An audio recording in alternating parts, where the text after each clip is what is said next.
Olá a todos, olá a todas que estão nos assistindo nesse momento. Meu nome é Guilherme, né? Hoje um dos coordenadores do Mesa de Debates. E hoje, né, vamos dar continuidade à nossa discussão do cenário político nacional, principalmente em relação à nossa discussão que nós iniciamos no início do ano, da questão da vacina, né? E parte dessa discussão eu acho que é fundamental abordar a discussão entre Dória e Bolsonaro, essa disputa que nós estamos acompanhando nesse último período, para entender um pouco mais dessa disputa, né? E como nós devemos nos posicionar perante a ela, né? E para isso eu trouxe a Natasha, né? Para poder trocar uma ideia com a gente. Natasha, por favor, se apresente. Olá a todas e todos, boa tarde, bom dia ou boa noite, né? Não sei que horário que vocês vão assistir essa live. Agradeço, Guilherme, o seu convite, né, para a gente discutir né, a política contemporânea, né, por essa oportunidade. Meu nome é Natasha Bacchini, eu sou doutoranda em Sociologia pelo Instituto de Estudos Sociais e Políticos da Universidade do Estado do Rio de Janeiro, mestre em Ciências Sociais pela PUC de São Paulo, né, lugar onde eu conheci o Guilherme, né, nós somos colegas de graduação, da graduação em Ciências Sociais. Atualmente eu coordeno o projeto N-Facebook, que é um projeto de monitoramento do debate político nas mídias sociais, né, que fica hospedado no Manchetômetro. Acho que, enfim, são essas as minhas ocupações profissionais, aí, as minhas referências profissionais no momento. Certo. Natasha, então acho que a gente pode começar, né? A gente viu ontem, né, a Coronavac, né, sendo aprovada pela Anvisa, né, que foi que tem um passo, apesar de todos os pesares que nós estamos vivendo, tem um passo para a imunização, né? E nessa disputa eleitoral, né, com a vacina, quem sai na melhor vantagem, o Dória ou o Bolsonaro? Com certeza o João Dória, né? Com o comportamento irresponsável e criminoso do governo federal perante a pandemia, né? O Dória, ao viabilizar a vacina, né, ele se consagra como um herói, né? O que, enfim, talvez não seja tão positivo no âmbito da correlação de forças, mas é que é algo importantíssimo, né, no momento para que a gente saia, né, a gente consiga sair dessa crise sanitária e econômica, né, aprofundadas pela pandemia, né. Ao ter assumido aí a bandeira da vacina, né, desde o início, o Dória, ele demarcou uma divisão na direita, né? Ele se desvincula totalmente da imagem do Bolsonaro e se apresenta como uma opção moderada para essa parcela do eleitorado. E a vacina é a única alternativa, né? Como eu disse, para a gente sair da crise sanitária e econômica que assola o país. E também ficou claro para a população, né, nos últimos dias, que se não fosse a iniciativa e a pressão do governador paulista, nós não teríamos essa imunização tão cedo. Então, na disputa política, né, endógena aí, da direita, né, o Bolsonaro ele perde para si mesmo, né? Embora seja impressionante, eu acho que até mesmo inacreditável, que mesmo com essa postura negacionista, né, e a sua flagrante incompetência, né, que já nos custou aí mais de 200 mil vidas, milhões de empregos, né, e colocou outros milhões de brasileiros na miséria, ele ainda consiga manter 30% de apoio. Né? E você falou desse 30% de apoio, a que se deve esse 30%, na sua opinião? Olha, assim, essa é eu não acompanhei, né, não analisei de perto esses últimos dados, né, dessa pesquisa aí de opinião sobre o governo federal, né, sobre o governo Bolsonaro, mas o meu palpite, né, o meu despretensioso palpite, eu acho que é uma intransigência, né, ou uma dificuldade, acho que parte, né, parte dessa resposta aí é que você tem aí um grupo da população que resiste a admitir que errou, né, ao apoiar Bolsonaro, e outra parte que pensa como ele, né? Nós somos um país aí de uma tradição autoritária, um país, né, de uma sociabilidade violenta. Então, assim, as pessoas veem, de fato, acho que boa parte desses 30% da população veem, de fato, o Bolsonaro enquanto seu representante do seu racismo, né, do seu racismo estrutural, representante de uma misoginia, né, representante desse falso moralismo, representante dessa truculência, né, da sua truculência, do seu autoritarismo. Eu acho que nós temos ainda muitos filhotes da ditadura entre nós, infelizmente. Sim, e você acha que esse 30% que o Bolsonaro tem de apoio pode ajudar ele nas eleições de 2022? Ah, certamente, né? Você garantir, você ter 30% do eleitorado no bolso, você sai na frente, ainda mais sendo governo, né? Com a máquina, né? Podendo se utilizar da máquina a seu favor, você consegue agendar discussões no Congresso Nacional, você consegue, né, executar projetos aí de apelo social, você consegue se utilizar dos recursos públicos, né? O que não deveria ser feito, mas a gente sabe que acontece, para realizar campanha, prometendo cargos, partes do orçamento da União, etc., para grupos políticos, partidos, né? Assim, quem está no governo sempre sai na frente numa disputa eleitoral, e se você ainda sai com 30% de apoio, você já apresenta, né, de imediato aí uma candidatura bastante competitiva. E você acha que é possível reverter esse número daqui até 2022? Olha, é difícil fazer previsões, né, nesse contexto tão atípico e turbulento que nós estamos vivendo, né? Se a gente conversasse em 2018, em 2019, eu jamais preveria, e eu acredito que boa parte dos nossos colegas, que a gente viveria um momento como o que a gente está vivendo hoje. Mas eu acho que, assim, tendo em vista, né, os resultados das eleições de 2018, das eleições de 2020, né, e as mudanças aí na correlação de forças decorrentes da pandemia, acho que Bolsonaro é um forte candidato à reeleição, mas se ele continuar se comportando dessa forma, né, dessa forma negacionista, intolerante, ele está, enfim, reunindo, se cercando de inimigos, né?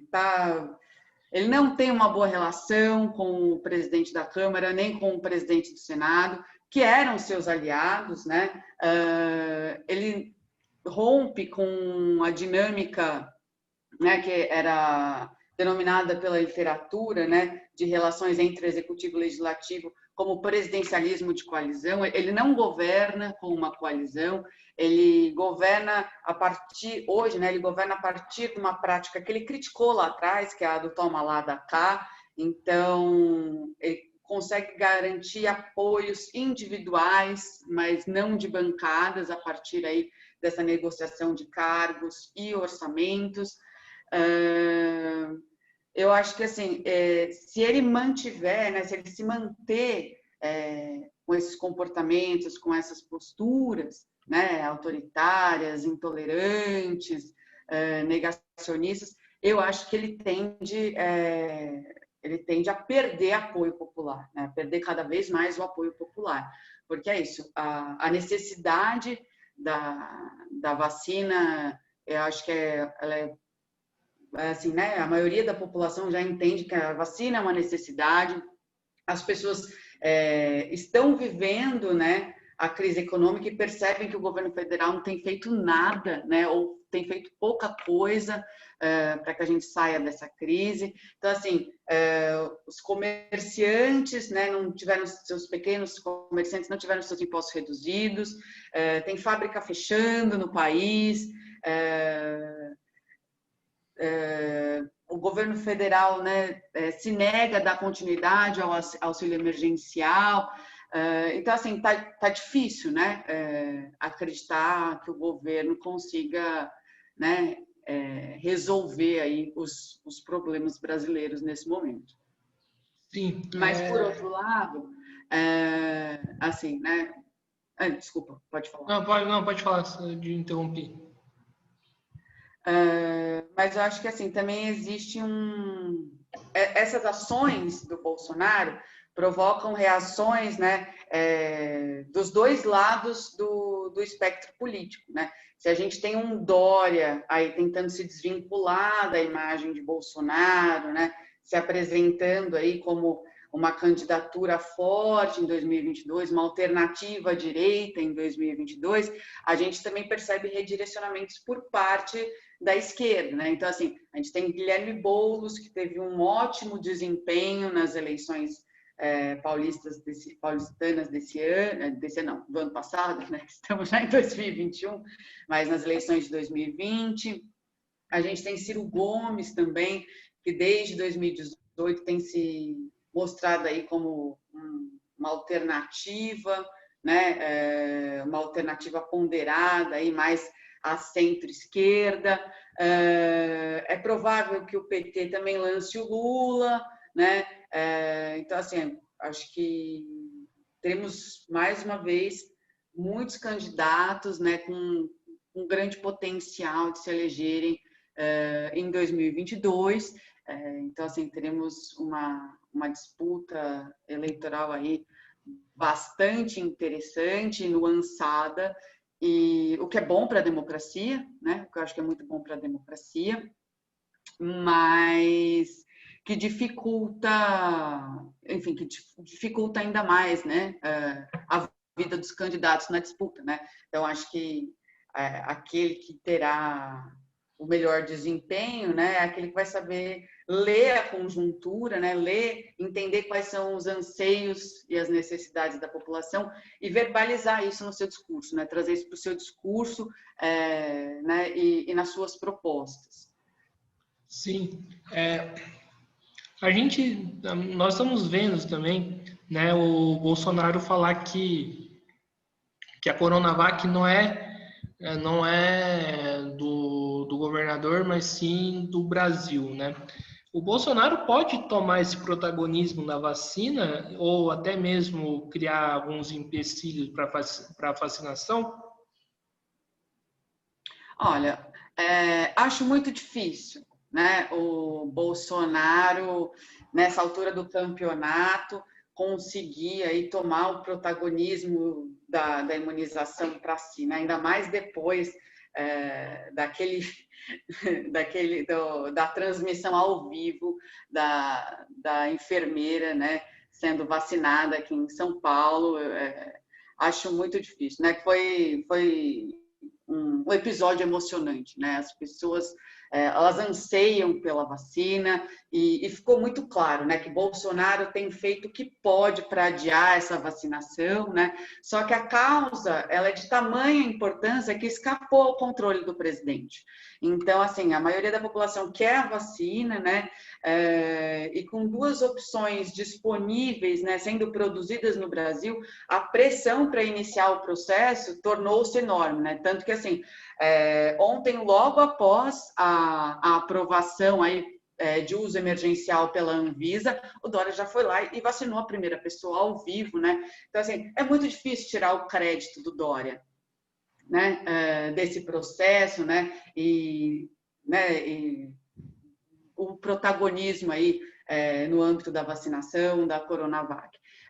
Eu acho que também foi preponderante, né, para que a gente já inicie, né, a vacinação, a imunização, né, a partir dessa semana, o trabalho sério e comprometido, né, com o interesse público, tanto dos nossos cientistas, né, quanto dos nossos servidores, né, que são duas categorias de trabalhadores que vêm sendo sistematicamente atacadas pela extrema-direita e, em particular, pelo Bolsonaro, desde 2015, né, isso talvez até antes, mas em 2015 esse discurso, né, ganhou força, e esses profissionais, eles não só desenvolveram, né, mas autorizaram a vacina, a despeito de todas as investidas, né, contrárias aí do Bolsonaro para que isso não acontecesse, inclusive, né, tentativas de interferência dentro da Anvisa. Sim, desde o começo da pandemia, nós estamos acompanhando um posicionamento negacionista, né, do governo, posicionamento esse que se fortalece, que fortaleceu com a questão da vacina, né, o Bolsonaro se colocando contra. Na sua opinião, o que leva o Bolsonaro se colocar contra algo que já foi comprovado pela história a sua eficácia? Eu acho que é uma sociopatia mesmo. Eu acho que é um projeto né, de matar as pessoas. Ele mesmo disse, né, que ele era especialista em matar as pessoas, né? Então é isso, ele está concretizando o projeto dele de matar, né, parte da população, né, de eliminar parte mais vulnerável da população, né, que são os pobres e os idosos, porque os ricos, né, como conseguem o tratamento privado, né, ter acesso ao tratamento privado, então, assim, dificilmente, assim, claro que pessoas ricas, né, pessoas abastadas também morrem de Covid-19, né? A classe social, né, não poupa ninguém, mas a chance de você ter o tratamento adequado, caso o seu caso complique, né, é muito maior quando você tem um bom plano de saúde ou quando você consegue bancar o seu tratamento de forma privada, né? A gente sabe que existem pessoas no Brasil que, com a pandemia, construíram aí, organizaram UTIs próprias, né, UTIs privadas, né, para caso essa pessoa ou alguém da sua família pegasse Covid-19 e apresentasse complicações.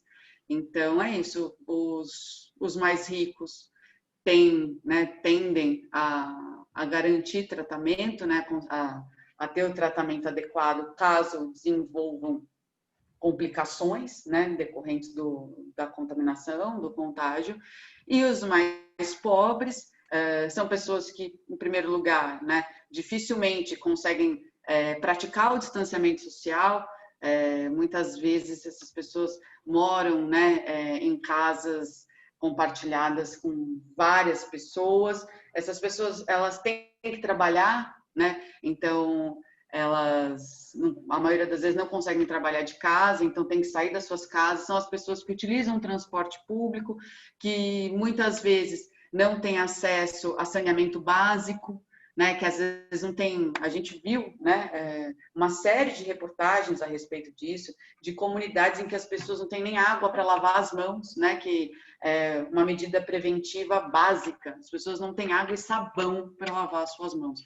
Então, esse comportamento negacionista, ele não me parece casual, né? Mas sim propositado, né? Ele tem um propósito, ele tem o propósito de eliminar essas pessoas, infelizmente. E isso pode ser explicado de maneira econômica, por exemplo, adotando um pouco, pode parecer teoria da conspiração. Por exemplo, se você elimina os idosos, você tem mais dinheiro, por exemplo, da questão da Previdência. A gente tem toda a discussão da reforma da Previdência e tudo mais. Ou até mesmo gastos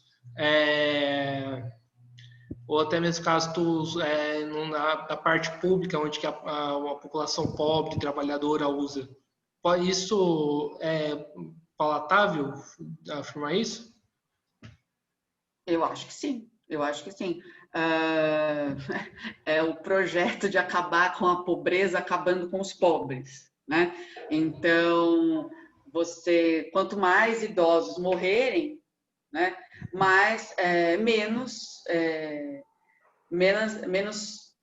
será menor o número de pensões e aposentadorias, né, que o Estado deverá pagar, né? Então, assim, é uma forma bastante cruel de executar a reforma da Previdência, né? Você tira essas pessoas do orçamento da União, né? Você tira porque elas não vão existir mais, né? Isso é o fascismo, né? Se isso não é uma política fascista, né, de eliminação do outro, eu não sei mais o que pode ser. E isso pode ser também considerado um crime também, né? Você vê a possibilidade do Bolsonaro ser punido criminalmente pelos seus atos? Eu acredito que isso acontecerá, e eu acho que acontecerá em breve.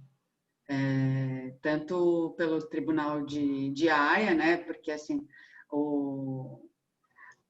ele está se negando, né, a salvar vidas, né? Ele incita as pessoas a se aglomerarem desde o início da pandemia. Ele desinforma a população, né, a respeito da gravidade dessa doença, minimiza a sua gravidade, não não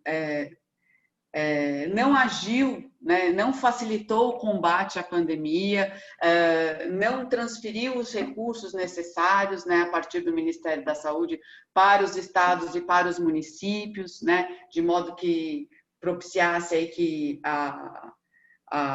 a infraestrutura, né, hospitalar, da saúde pública se instrumentalizasse, né, a partir da compra de respiradores, até mesmo de máscaras, material de proteção para os profissionais da saúde, entre outras coisas, para a gente diminuir a incidência do contágio, conseguir tratar adequadamente as pessoas né, que pegaram o vírus, que se contaminaram. Então, ele prevaricou uma série de vezes, né? Ele poderia ter feito muitas coisas, né? Enquanto aí uma pessoa pública, né? Enquanto um político, enquanto alguém que deveria estar a serviço da população, representando os interesses da população, né? Trazendo segurança para a população. Ele está fazendo exatamente o contrário, né? Ele está atentando contra a vida da população, né? Ele está tendo aí uma postura genocida, né? E ele precisa ser responsabilizado. E além disso, né, que é algo assim, acho que suficientemente grave, né, para que o processo de impeachment, né, seja acatado pelo Congresso Nacional. Nós sabemos aí do envolvimento do presidente, né, em outros escândalos que são anteriores à pandemia, dele e dos seus filhos, tentativas de intervenção na Polícia Federal, no Ministério Público, né, a respeito das investigações que envolvem o seu clã familiar, né, com relação ao caso do assassinato da Marielle Franco, por exemplo, o caso do Queiroz, né, enfim, os próprios cheques aí depositados na conta da sua esposa. Assim, o que não faltam, né, são razões para que o presidente seja processado, né, e devidamente criminalizado e punido pelos seus crimes. Sim, mas eu tenho um problema, né, que é a questão do Congresso. Hoje, uma parte do Congresso, né, digamos assim, fecha com o Bolsonaro. E como que a gente tramita a questão do impeachment? Isso é realmente um problema, né? Nós temos aí instituições no país, e dentre elas o legislativo e o judiciário, né? Que além de não estarem, e o Ministério Público também, né? A Polícia Federal, que além de não estarem funcionando como deveriam, né? Estão acovardadas, estão compradas por este governo. mas eu acho que assim já se inicia uma pressão popular pelo impeachment.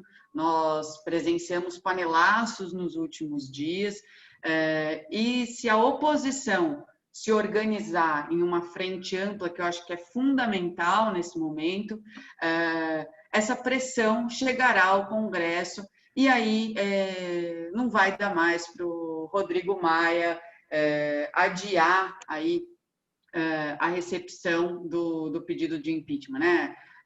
Adiar aí a avaliação do pedido de impeachment, dos vários pedidos que se acumulam em sua mesa, né? São dezenas de pedidos, acho que são uns 40 pedidos, 60 pedidos, não sei mais, né? Surgem novos pedidos aí de impeachment a cada dia. Acho que já existe pressão por parte da imprensa, né? Está se iniciando uma pressão popular. Se a oposição souber mobilizar devidamente, né, essas forças, eu acho que o impeachment vai acabar acontecendo mais cedo ou mais tarde, sim. E aí vai ficar os congressistas, né, os parlamentares, os deputados e senadores ficarão numa saia justa, né, porque diante, né, da flagrante incompetência do Bolsonaro, né, e dos inúmeros crimes que o cercam, vai ficar difícil votar contra, né? E mesmo que assim, que se abra o processo de impeachment e que o Congresso vote contra, eu acho que só do processo ser iniciado, né, por mais que ele não se concretize na destituição do presidente da República, ele já contribuirá e muito, né, para a desidratação da sua imagem, né, para que a sua imagem se torne cada vez mais negativa perante a opinião pública e reduzindo dessa maneira a sua força política, né, e a chance de uma reeleição em 2022. Sim. Além do Dória e Bolsonaro, né, tem algum outro candidato, por exemplo, no campo da direita que pode lançar sua candidatura? Não sei, talvez um Moro, talvez um Mandetta? Olha, esses são nomes que estão sendo aventados, né? O Moro, tem o Luciano Huck também, que tem pretensões aí políticas eleitorais já há algum tempo, não se candidatou em pleitos anteriores, mas eu acredito que, né, que pode aí costurar uma aliança e ser um candidato que vem com força em 2022, né? Porque ele, por não ser do campo da política, né, por não provir, né, por não ter origem, né, no campo da política, ele também ele se encaixa bastante nessa proposta aí da nova política, né, do novo exercício da política, de renovação da política, né, ele de alguma maneira atende essa expectativa, né, esse anseio de renovação da política. Eu acho que Sérgio Moro seria um bom candidato a vice, ele ou Mandetta. Não acho que eles têm força política, nem capacidade de articulação suficiente para saírem candidatos numa cabeça de chapa. Acho que não, especialmente, e assim, né, até mesmo porque boa parte dos seus apoiadores continuam com o Bolsonaro, então eles perderam parte do apoio que tinham, né? Tem muitas pessoas que ainda admiram Moro e Mandetta, né, acreditam que eles tiveram posicionamentos aí assertivos, né, e coerentes, enquanto ministro da Justiça, outro enquanto ministro da Saúde, que não se acovardaram, né, mediante aí as investidas do Bolsonaro, mas também uma parte dos seus apoiadores, né, eles também perderam uma parte dos seus apoiadores. Então, acho que a popularidade desses personagens caiu. Eu acho que caiu. E Dória vem muito forte. Então, não sei até que ponto a direita irá se fragmentar. né? Porque acho que nesse ponto a direita brasileira, né, ou as direitas, são bastante auspiciosas, né? São bastante inteligentes, né? Que sabem que não dá para ter muitos candidatos, não dá para dividir o eleitorado. Então, toda vez que é necessário tecer alianças, né, construir alianças, né, grupos conservadores e grupos liberais se unem, né, de diferentes partidos aí em prol de uma candidatura específica para garantir que seja o projeto da direita, né, a vencer uma eleição. Então você pode concluir então que em 2022 pode ter uma chapa Dória e Moro ou Dória e Mandetta? Olha, eu assim não tenho acompanhado as relações entre esses atores políticos, entre esses personagens políticos. Sei que no passado eles tinham alguma proximidade, inclusive aí que passava pelo Bolsonaro. Moro e Mandetta, assim como Dória, rompem com o Bolsonaro, mas eu não sei se cabe todo mundo, né, todos esses personagens numa mesma candidatura. Não sei, não consigo opinar. Talvez, enfim, uma chapa só pode ter 2 candidatos, né? Tem um candidato a presidente e outro a vice. Então, talvez Dória e Moro, ou Huck e Moro. Acho que Mandetta talvez saia candidato ao governo de algum estado ou ao Senado, não sei. Certo.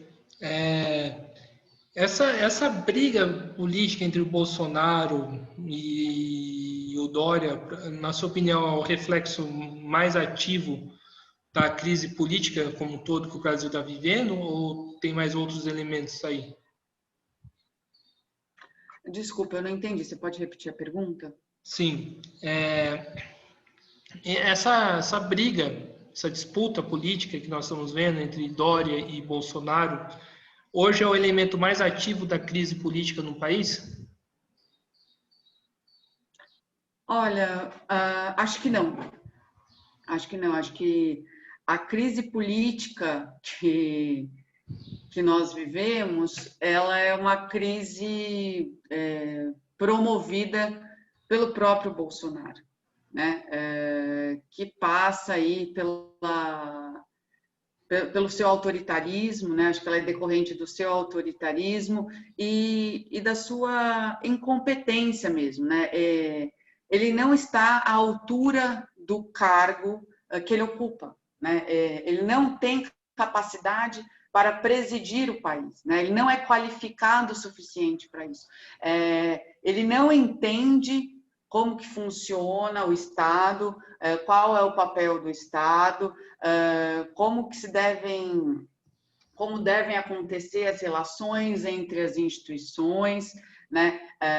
E a importância, né, da divisão de poderes, da divisão de poderes para a saúde da democracia. Ele não tem compromisso com o interesse público, com a coisa pública.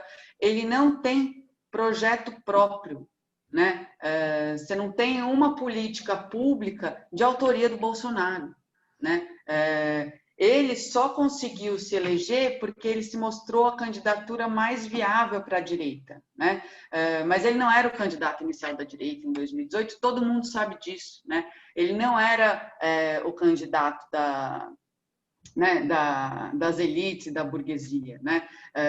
O candidato natural e inicial das elites era o Geraldo Alckmin, né? Que amargou aí 4% da intenção de voto no final.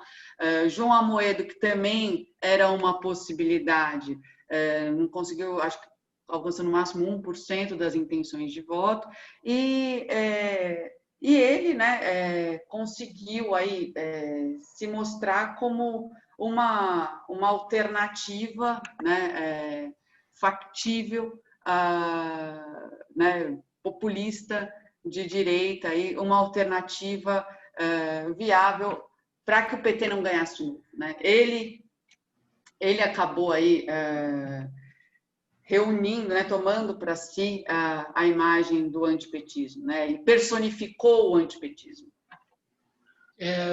Então foi por conta simplesmente para poder derrotar o PT que, digamos assim, a classe dominante, a burguesia, escolheu o Bolsonaro? Na minha visão, certamente, né? Porque eles sabiam que, independente do despreparo do Bolsonaro para o cargo, né? E eu acho que jogaram com esse despreparo, no sentido de que, já que ele é um despreparado, ele será facilmente manipulado por nós, mas não foi isso que aconteceu, né? A burguesia perdeu o controle sobre o Bolsonaro. Ele está alinhado, mas, por outro lado, ele está alinhado a projetos da burguesia, né? Ele foi favorável à reforma trabalhista, ele era um entusiasta e conseguiu concretizar a reforma da Previdência, ele está conseguindo, né, reduzir os direitos sociais, enxugar a máquina burocrática o máximo que pode, ele está, né, entregando o país ao capital estrangeiro, né, ele encabeça, né, ele está levando à frente o projeto de privatização dos nossos recursos e das nossas empresas. Então, assim, ele é despreparado, ele é autoritário, ele é indecoroso, desrespeitoso, mas ele consegue implementar, ele está conseguindo concretizar o projeto político das elites brasileiras, né? Então não existe nenhuma possibilidade, por exemplo, das elites brasileiras derrubarem o Bolsonaro igual, por exemplo, derrubou a Dilma. Não, então, mas aí é que tá. Embora ele esteja cumprindo a sua missão. Tem uma travada, esperamos agora.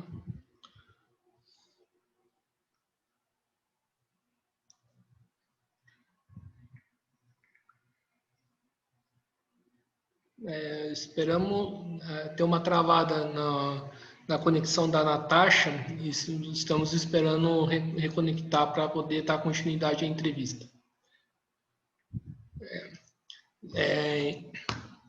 E a entrevista que nós estamos falando sobre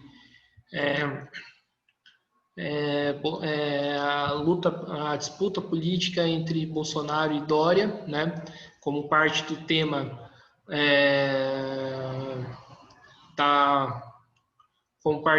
da questão da vacina, né, a discussão que iniciamos desde o início do ano, né, convidamos a Natasha, tem um problema na conexão, estamos aguardando ela a voltar, né, a entrevista,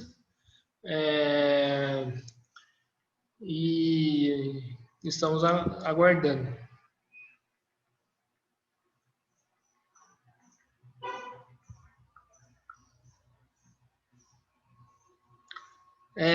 Lembrando sempre, né, que logo mais essa entrevista vamos ter uma entrevista com a Elaine do Banhado, né? Amanhã vamos conversar com o Marcos Florindo sobre, né, as eleições da Câmara, né? Da Câmara. Também vamos conversar com o Rochinha, né? Do líder comunitário do bairro de São José dos Campos dos Alemães. Depois vamos conversar com a formação do Brasil, né, através do viés do Florestan Fernandes, também como parte da discussão para entender, né, sobre essa atual conjuntura nacional. E na quarta-feira vou conversar com o Paulo Eduardo, né, conhecido através dos professores da rede estadual como Cabeira, que não é, importante ressaltar, não é o Cabeira que todo mundo conhece, né, para falar um pouco da sua história nas lutas contra a ditadura militar, né, que foi um ativista histórico. E na quinta-feira vamos conversar com com o professor Félix em relação ao mesmo tema, né? E na sexta-feira vamos conversar com Milton Pinheiro para falar sobre neoliberalismo e saúde pública, né? Com parte também das discussões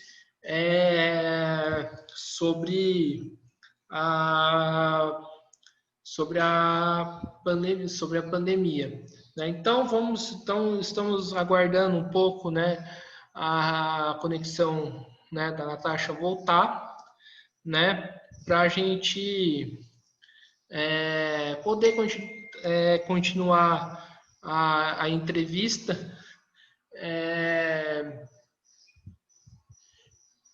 Para a gente continuar a entrevista que estamos realizando. Então, aguardem um pouquinho, né, que a Natasha já vai voltar, né? E para quem acompanha agora, né? Então, lembrando sempre que se inscrevam no canal, né? Curtam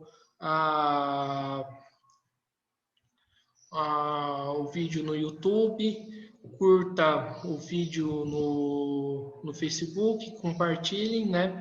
Para poder chegar num maior número de pessoas. Então, aguardem um pouquinho que a Natasha já volta.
Até o momento, né, a Natasha não retornou, né? Então, como eu falei anteriormente, a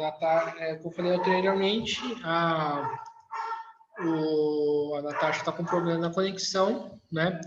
Esperamos que ela consiga voltar, né? Para poder dar continuidade a esta entrevista. Então, aguardem um minutinho só, né? Para poder voltar a conexão, né? Tinha travado.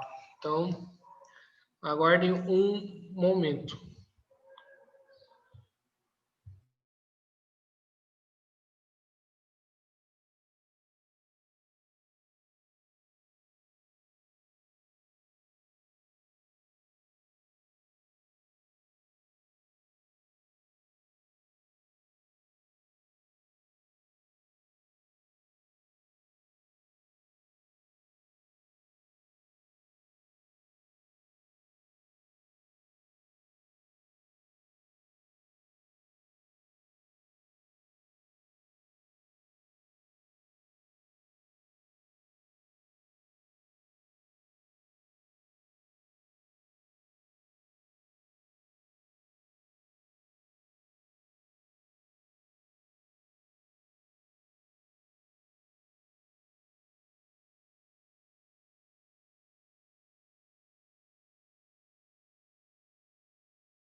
conforme eu falei, a conexão da Natasha ainda não voltou, né?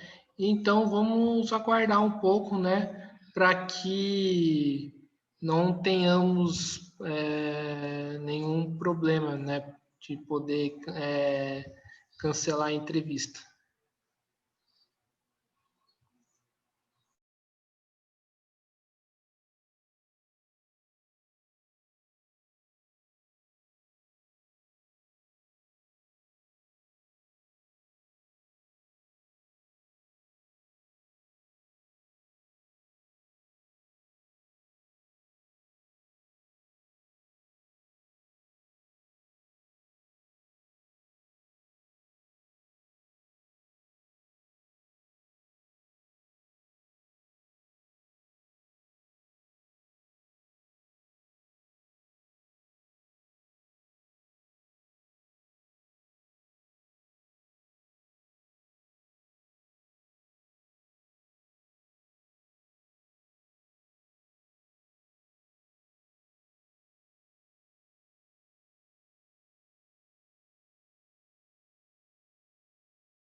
Acabei de conectar com a Natasha, né? Ela vai estar reconectando, né? Para poder concluirmos, né, a entrevista, né? Que acabou sendo interrompida, né?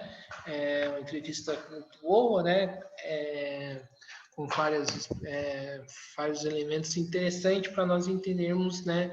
A situação da conjuntura nacional e principalmente aspectos mais políticos, né, em torno da nossa discussão que nós estamos fazendo em torno da questão da vacina. Então, aguardem mais um pouquinho, né, quem estiver assistindo, para poder continuar, né, essa nossa entrevista.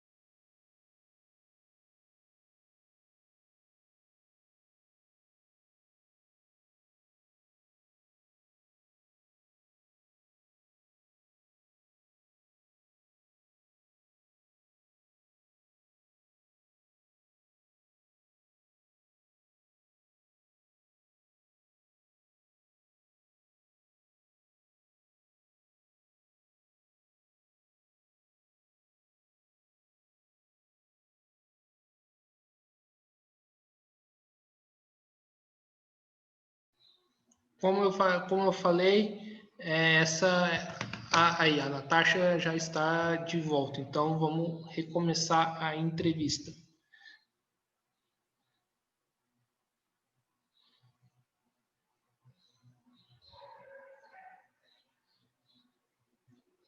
Alô?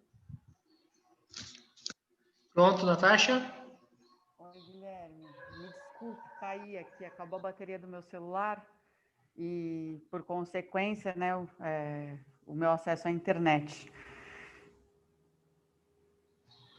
Então, dando continuidade, Natasha, a gente estava falando da relação do processo de impeachment, né? Ou pode-se dizer assim, golpe na época da Dilma.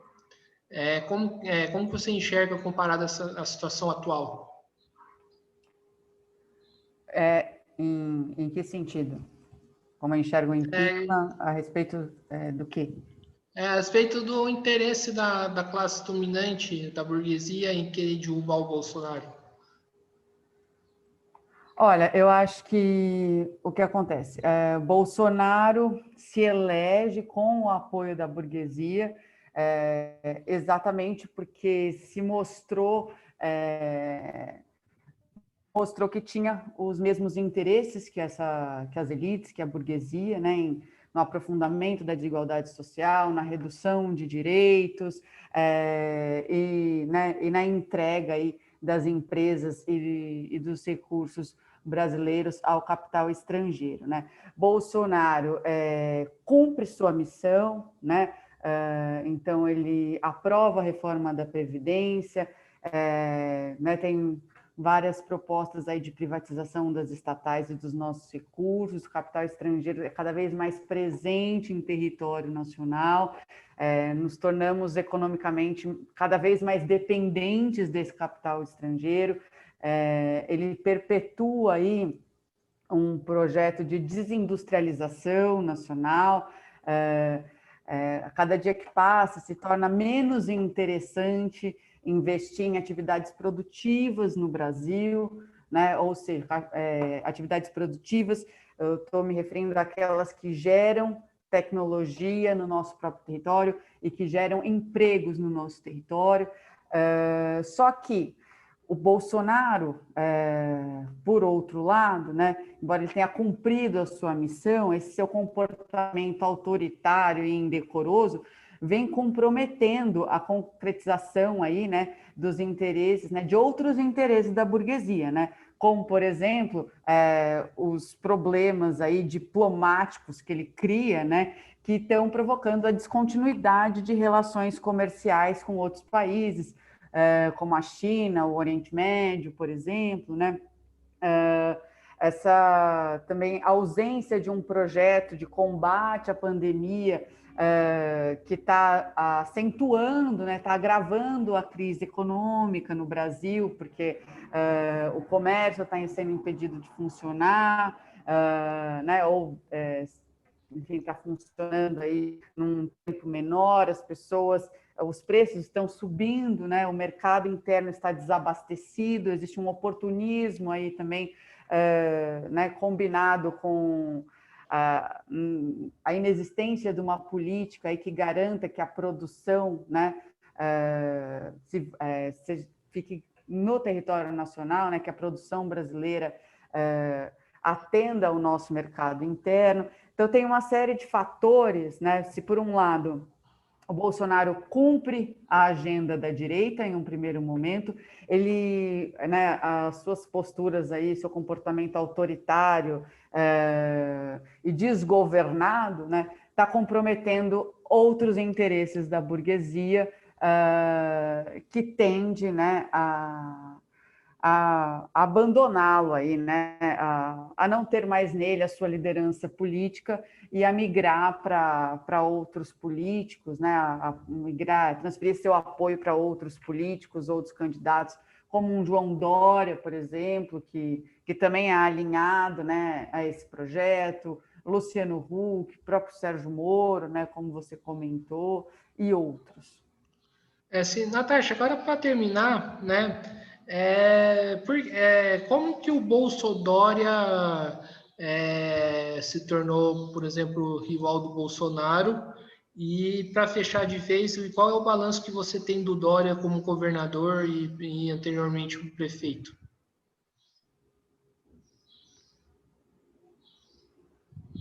Guilherme? Oi, tá escutando? Oi, travou. Você pode repetir, por favor? Sim. Por que que nas eleições de 2018 o Bolsodória hoje se tornaram rivais dentro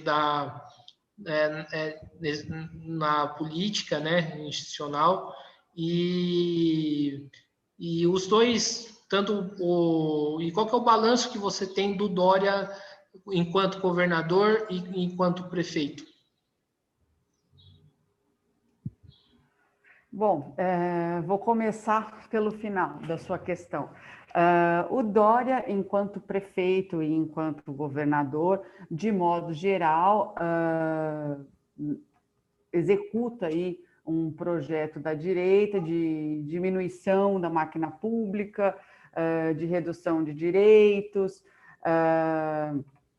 Ele, né, e não só ele, mas o seu grupo político, que aqui agora na Prefeitura de São Paulo está representado pelo Bruno Covas, adota, né, medidas como tirar a isenção da gratuidade do transporte público para os idosos, que diminui os repasses para os hospitais e postos de saúde públicas, que pretende privatizar o ensino, né, a partir de parcerias público-privadas, a partir de vouchers, né, e outras propostas desse tipo. Então, eles, né, o Dória, ele cumpre aí, ele lidera um projeto iniciado na cidade de São Paulo, que depois, né, foi para o governo do estado, de privatização das relações sociais, né? Então, assim, ele faz a política né, que atende aí os interesses das classes abastadas, né, e que prejudica diretamente a vida da classe trabalhadora. Eu acho que esse é um ponto. E o outro ponto, Bolsodória, né? O Dória, ele se elege, né, em boa medida devido à sua proximidade com o Bolsonaro, né? Ele surfa na popularidade do Bolsonaro para se eleger governador do estado aqui em São Paulo, e com o tempo, né, ele rompe essa relação, inclusive percebendo que, né, que Bolsonaro aí começava a construir, né, a ter uma imagem bastante negativa para cada vez uma parcela maior do eleitorado, então ele tenta se descolar, e o Dória, ele é assim, né, não é a primeira vez que ele faz isso, né? A própria história dele no PSDB é essa, né? Ele entra no partido, né, apadrinhado pelo Geraldo Alckmin, depois ele provoca um racha no PSDB, né? Se distancia do Alckmin, inclusive, até onde eu sei, eles rompem, né?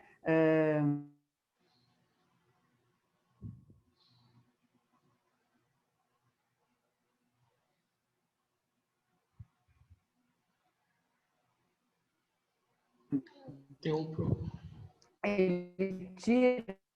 Ele rodou do capital político do Alckmin, né?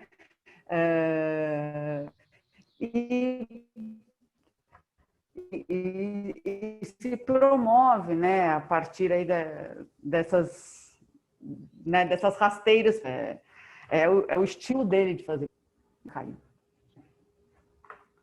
Sim, estou escutando. Deu uma falhadinha no final, mas tá, mas tá bom. Enfim, Natasha, estamos chegando aqui no final de mais uma entrevista, né, do programa Mesa de Debates. Apesar do problema da queda da conexão, né, eu acho que foi uma discussão bastante boa, né, que deu para ajudar bastante em entender, as pessoas entenderem o cenário, né, político nacional, toda essa discussão em torno da questão, né, da vacinação, né? Então, por isso quero agradecer, né? E passo para as considerações finais.